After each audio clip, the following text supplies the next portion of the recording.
Assalamualaikum warahmatullahi wabarakatuh.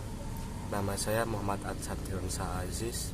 Di sini saya akan menjelaskan tahap-tahap perkembangan mulai dari fisik, tahap kognitif dan psikososial pada masa remaja untuk memenuhi tugas UTS Psikologi Perkembangan 2. Dimulai yang pertama dari perkembangan fisik remaja. Jadi perkembangan fisik remaja itu dipengaruhi atau ditandai dengan adanya pubertas, yaitu yang biasanya terjadi di umur 11 atau 12 tahun. Lalu masa remaja adalah waktu meningkatnya perbedaan di antara anak muda yang lainnya, dan 1 dari 5 remaja itu berhadapan dengan masalah besar. Ini adalah menurut Over dan Sconnet Reich 1992. Lalu pubertas itu dimulai peningkatan tajam pada hormon seksual dan leptin, hipotalamus, dan kelenjar seks.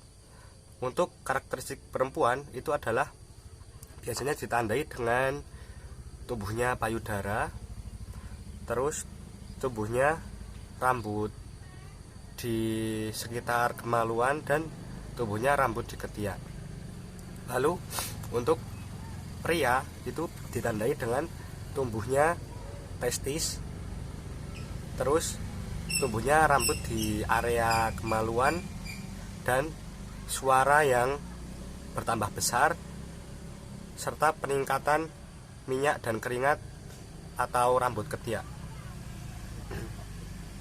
Lalu perubahan fisik itu menimbulkan dampak psikologis yang tidak diinginkan. Mayoritas mereka lebih banyak memperhatikan penampilannya daripada aspek lainnya. Jadi kaum remaja itu rata-rata lebih mementingkan tampilannya dari apa yang dilihat orang lain daripada aspek lainnya, seperti itu. Lalu untuk organ seks primer itu untuk laki-laki ditandai dengan testis, penis, kantung kemaluan, gelembung sperma, dan kelenjar prostat. Dan yang untuk perempuan adalah induk telur, tuba falopi, uterus, dan vagina. Lalu dilanjutkan dengan perkembangan kognitif pada masa remaja atau perkembangan pemikiran atau akal pada remaja. Menurut Piaget, tahap operasi formal Piaget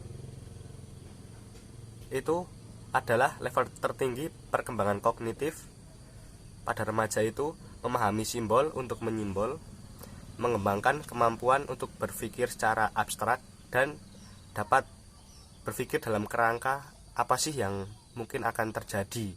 Jadi tidak hanya yang sedang terjadi, tapi yang akan terjadi itu juga sudah bisa memikirkan itu. Lalu ada juga perkembangan bahasa. Jadi pada masa remaja ini perkembangan bahasa itu sudah mulai banyak ya. Jadi remaja itu sudah banyak memiliki kosakata. Seperti contohnya gaya bahasa yang gaul-gaul itu biasanya remaja itu juga hafal banyak kosakatanya. Lalu terdapat karakteristik ketidakdewasaan pada remaja. Apa itu? Adalah mereka mungkin kasar, memiliki kesulitan untuk menyusun pikiran, dan mereka seringkali bertindak seolah dunia itu mengelilingi mereka. Seperti itu. Lalu untuk gaya pengasuhan sendiri pada masa remaja itu adalah otoritatif, permisif, dan otoriter. Lalu dilanjutkan pada tahap perkembangan psikososial pada masa remaja. Nah, untuk perkembangan psikososial menurut Erik Erikson ini terhadap 8, yaitu kepercayaan versus ketidakpercayaan itu 0 sampai 18 bulan. Lalu otonomi versus rasa malu, 18 bulan sampai 3 tahun. Terus inisiatif versus rasa bersalah 3 tahun sampai 6 tahun. Lalu ketekunan versus rasa rendah diri itu usia 6 tahun sampai 12 tahun. Lalu identitas dan kebingungan. Nah, itu adalah yang terjadi pada masa remaja ini. Identitas dan kebingungan itu adalah umur 12 sampai 18 tahun. Lalu keintiman dan isolasi itu 18 tahun sampai 40 tahun itu adalah usia masa dewasa awal. Lalu generativitas versus stagnasi 40 tahun sampai 65 tahun, dan 65 tahun ke atas adalah integritas dan keputusasaan. Dan Erikson di sini juga mengatakan tugas utama atau yang sedang terjadi pada masa remaja pada tahap psikososial ini adalah krisis dan identitas. Jadi pada masa remaja ini adalah saat terjadinya krisis dan kebingungan identitas oleh remaja tersebut. Dan identitas remaja itu terbentuk karena telah memecahkan 3 hal. Yang pertama adalah pilihan pekerjaan, yang kedua adalah adopsi nilai yang diyakini dan dijalani, yaitu adalah remaja itu tahu apa yang akan dilakukannya.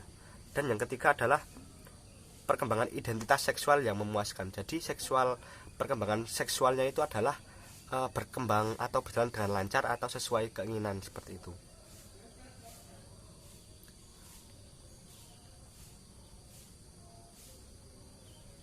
Lalu ada keterikatan antara remaja dan orang-orang di sekitarnya. Yang pertama adalah dengan saudara kandung.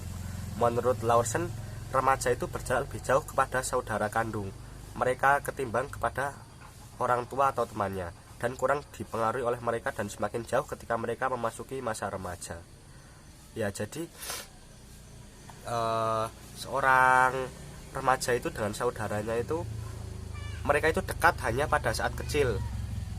Pada saat usia remaja mereka itu mulai menjauh dan mereka itu lebih banyak mendapatkan pengalaman dari luar daripada dengan saudaranya sendiri. Lalu ada remaja dan teman sebaya, dan remaja dengan orang tuanya. Ya, mungkin itu sedikit penjelasan dari saya, kurang lebihnya mohon maaf. Wassalamualaikum warahmatullahi wabarakatuh.